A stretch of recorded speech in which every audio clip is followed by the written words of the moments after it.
All right, Jeff. So thanks for doing this with me tonight. You delivered package. What was the title? It was a package car driver. So it Oh, wasn't a semi driver, big trucks now. It was a package car driver. And I had a specific area that I was assigned to that would deliver packages. And that could be either commercial or residential. before we get into all that of what you did on the daily, how did you get into the career that you chose? I know you're retired now. How did you start? I was going to college at the University of Utah, and I had a friend that worked at this company, and it was just part time. And so I thought, okay, I've heard it was a good job, good pay, and it had great benefits part time. So I went out there, and while I was going to college, worked for about 4 years at this company, and was just very pleased with how well it was ran. And like I said, for a part time job, the pay was really good, but more important, the benefits were unbelievable for part time. So I graduated from the U, and at the time there was a few jobs out there, and my company said, "Hey, we've got some openings to drive. Would you like that?" And I said, "Sure, I will drive until I find a real job." Mhm. And so I got driving, and liked the company, and it was hard work at first. I mean, that's where the company got where it was, because it was hard work and you had to abide by certain rules. But anyway, I started driving, and like I said, the pay was good. And when I was going full time, I could see the benefits, that the pay increase for full time was even better. And they had a, and as I started getting into it, I found that I was making more money than I was with my friends that were graduating with MBAs. Wow. And I thought, wow, this is pretty good. But again, not only the pay, the health benefits that they have, and that they cover your family, and was unbelievable. And so after about a year, still not sure if I was going to be there or not, I just sort of got more into it and into it. And the 1 year turned into 2 years. And then I started getting seniority. And like you said, I retired after 36 years. So something must have gone well. Yeah, something clicked. What is usually required? Do you need a degree or what is the training like?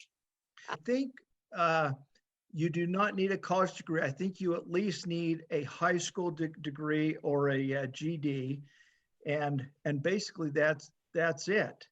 And a lot of it is on the job training, teaching you to drive different things like that, the truck and that. These aren't big trucks, like I said.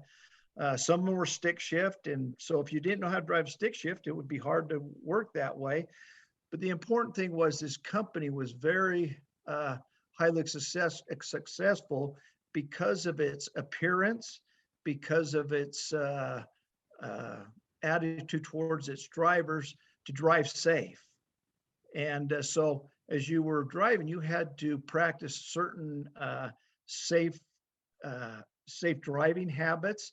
And but basically that's all it was. And there's a little computer that you had to use to record packages, stuff like that. So all of this was on road learning, and they were very patient with you and knew.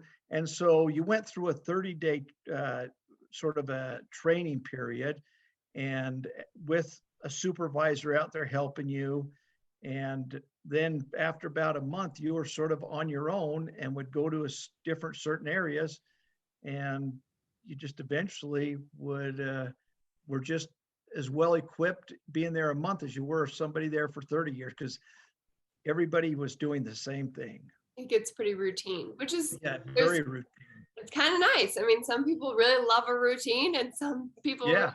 like spontaneity and surprises throughout their day. So that can be a plus for people. Did you get to pick your route or is that picked for you? The So location. that's a good question. When you first start, you're on the low totem pole, you're low seniority. So you're called what's a sort of a vacation driver. So you cover basically each week. If somebody's sick or somebody's on vacation, you will go cover that route. Now, by doing that, that was hard because you'd go a week and you could go to a neighborhood or a business area and not knowing where the streets were or the little shortcuts on certain things. It took a little longer. And but anyways, the more years you're there, and as the turnover goes, some of these drivers over the years would go into management, or they would go and drive the big semis of that, or they would retire. And as you worked your way up the totem pole, routes became open, and it was done by bidding. And if a route came open, and if you were able to bid on it with whoever else wanted it, the high seniority would get that route. But if you happen to get that route, that was your route for the rest of your career there at the company, unless you wanted to later on after 5 years, you wanted to bid on another route. And that's what was good. So once you got a route, that was your route day in, day out. It could be a month, it could be years. And my last route I had was 22 years I was on it. Wow. So I knew everybody, everybody knew me. We were very good friends. I knew what people wanted if they went on vacation, to put their packages a certain area in the garage or whatever. And so once you got your route, it really made it easier, the day-to-day stuff. Did you work with a partner? So most of the time it was just myself, except because of the business it was very busy during November and December because of the holiday, the major Christmas holiday with packages. And so they did at that time, regardless how old or how young you were, you got a temporary helper that would come on board with you. And usually that was just the company would get college students or whatever that just wanted to work for a couple months part-time. And so they would come on board with me. And as I was driving and getting packages ready, they would be going out and delivering those packages, running up to the door, or take them to a business customer, whatever, and just to save time. Oh, okay. Makes sense. Holiday season, people are ordering, Yeah, especially yeah. these days. What was it like day in and day out? What was your routine when you got into work? What did you do? And then all the way to you finished? So I'll tell you what this company did on the average basis. I'd been there long enough, so I sort of had special You had privileges special and things treatment. I would do. And so, but on a daily basis, you would go in and you would clock in, punch in, and then you had a few minutes to go to your package car and sort of straighten things out and see where your first packages were going to go. And then there was some special packages that that were required to be delivered earlier. And so those had to be arranged and all that. And all these were set in the computer system the night before. So when you got in your package car, you knew basically following that computer where these packages were going to go. And so they would have a little meeting, and then you were between 8:30, you were out the door heading towards your area. And some areas were maybe 10 miles away from the headquarters, and some were 30 miles away, just depending on all these different routes that covered the valley. And so basically you would go out and start delivering, and it was all, like I said, in this computer, and the company had figured out a way that was most advantage to you and to the company to save time and money and the route to go. And so whether it was residential, business, some routes were all business, no residential, while some of the other routes were all residential, no business. And like I said, mine was a little mixture of both. And so you go and you just, during the day, you're delivering all these packages that are on your package car. And basically everything is off your truck before you come back to the building. It's not like at 5 o'clock, you say, okay, it's time to punch out. If you still had an hour's worth of work to do on your truck, you did it. So basically you are working until your package car is empty and all packages are delivered that could be delivered. And some routes had pickups after they do the deliveries. Maybe they'd end their deliveries around 3 o'clock, 3:30. Then they'd have a pickup cycle from whether it was these large companies or residentials that had businesses out of their house.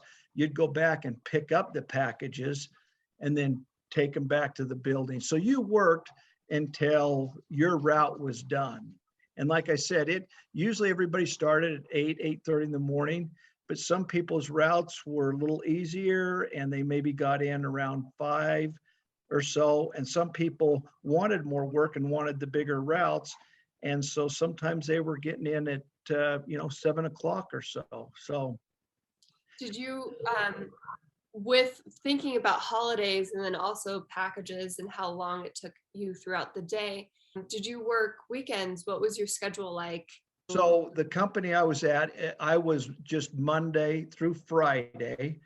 Um, However, they couldn't force us to come in, but to help the company keep caught up, you could go in if you wanted to, and you wouldn't have a full day. They'd maybe give you 4 or 5 hours on a Saturday to go and catch up. And it was just to your advantage in the company. So when you went back to work Monday, instead of being driving and being out there 10 hours or 12 hours, maybe you were only out there for 8 hours. Because during the holidays, most every driver was working anywhere from, I'd say, 11 to 12, 13 hours a day. Oh, wow. Is it when you start off, is it hourly based and then become salary, or is it salary right off the bat? It's it's hourly from day one till I retired. Oh, Everything's hourly. Anything over your 8 hour day is time and a half. And so, yeah, everything was hourly except management. If you went into management, then it was salary. But all drivers and all part-time people, when I was part-time, it is all hourly. hourly. Okay. And this is my own curiosity. How do you organize all the packages before your shift? So the company, it basically has these part-time shifts I was telling you about that are anywhere from 4 to 5 hour shifts, and they pretty much run 24/7 around the clock. Oh, wow. And so when I'd bring my truck back in, there was a shift there. And if I had packages that I picked up, they would unload these packages and then get ready for the midnight crew who would come in. And the way the building was set up, that these packages would come down a large conveyor belt. And if it was designed for your truck, then you would those would go in your truck. So these were part-time employees that were loading all the trucks. So when I got there in the morning, I could have anywhere from, I would say, 250 to 350 packages already loaded in my truck. And these part-timers know where they go because there's certain codes on these packages saying, okay, this goes on shelf 1. It's going to be one of his first deliveries. Or it might come in and say, okay, it goes on shelf 8. It'll be towards the end of the day, determining which way I run my route. And so when I get there in the morning, basically all the packages are loaded in my truck. And except for a few of those packages that need special attention, that need to get delivered by 10:30, things like that, just like medical supplies to hospitals, different things like that, then we as drivers load them ourselves so we know where they are so they don't get lost, and the importance of them, that they get delivered by 10:30. Oh, that's really interesting. I've always been curious, and same with just like the regular US Postal Service. I've always been like, how do they get all that Right. organized? Yeah, it's an interesting facility. And over the years, like I said, I was there for 36 years, and just the technology that I saw over those years, from how they handled the packages part-time and the numbered system and how they went on their truck. Because at first I would get misloads. I could easily get something I'd be in my area, and all of a sudden I'd get a package there that was maybe 30 miles away. Oh, And I'd wow. have to call the management up saying, hey, I've got a misload here. You got to come and get it. And then they would have to go deliver it because they didn't want us driving the 30 miles. Right. And then over the years, like I said, technology in that got to be where there just wasn't that many misloads or problems like that. When I'm thinking about driving, it makes me think of your driver's license and if you have any demerits or anything? I'm assuming they check. Yeah, so every year you have to fill out a paper saying if you got any tickets or there was any issues that would keep you from driving. And so, yeah, they were very up on that. And that's what I'm saying, that just the safety, and because this company was liable if you got in an accident or something happened out there, then they were liable because you're under their care and all that. So yeah, you had to have your license up to date. You also had to each year or every 2 years have a DOT physical, and that wasn't the company's responsibility. That was the state, the government's responsibility, making sure you were healthy enough to drive. So every 2 years you would have to go, then the company would set up, you'd go have a physical, and they'd go through and just typical physical and all that. And if you cleared, then you were good for another 2 years. If something was wrong, whether you needed eyeglasses or all of a sudden they found that you had high blood pressure or something like that, then you would have to take care of things like that before you could go drive again. Well, that's kind of nice. Yeah. Someone, checking up on you, and Oh yeah. Yeah. it doesn't have to be your wife who's like, That's gotta get your right. eyes checked. All right, my last question, Jeff, is what would your advice be for someone who is maybe curious about this field? Or, I mean, you yourself, you were going to school and this is something that was totally unexpected. What would your advice be to a young person who's navigating different careers and then maybe also this career? Right. And over the years, things have changed. The pay scale takes a little longer to get up to, but all in all, as far as with this company, especially for somebody, and it seems like today a lot of kids are like this, that they just want to get through high school and they go on. College is too hard for them and they don't want to deal with that, or they might not have the money to go to college. Sure. And so this is a great company from that standpoint, that the pay's good starting out, but it gets much better as time goes on. The other thing too is, and again, I'm old enough that I realized how important it was that the health benefits, especially when you get married and start to have kids, is so important. In fact, it was as important to me more than the pay was. And the pay was very good because there was nothing like having security that if your son or your daughter, whatever, got injured or broke her arm or all that, that you hardly paid anything out of your pocket. And the insurance that we went through pretty much took care of all that. And it was not only health, it was dental, it was vision, all that kind of stuff. And so that was very important. And then the other thing was too, that a lot of large companies don't do these days, is it has a pension plan. So if you stick with this company over time, when you retire, it's not like you're left there. You have to work till you're 80 years old because you don't have anything to live off till Social Security kicks in. No, they've got a great pension that basically by the time you're 52 to 55, that pension is at its full swing. And most of the drivers were retiring around then and were able to get this full pension, and which was a very good pension. And just a lot of companies don't have pensions these days. So it was just a security that, yeah, this is a hard job. You work, but it was worth it. And especially in the long run, like with any job that you work there long enough, you want the perks in that. And that's one of the big perks, is this wonderful pension. I think that's great to mention, especially for young people. Often, at least for me, from my experience, I wasn't thinking about benefits. Oh, I know. It's nice that you actually mentioned that the pay was great, but the benefits were kind of what drew you even more. An important thing for people to remember, that's not just about what's coming in your paycheck biweekly or monthly, that you never know when you're going to need to have an accident or anything.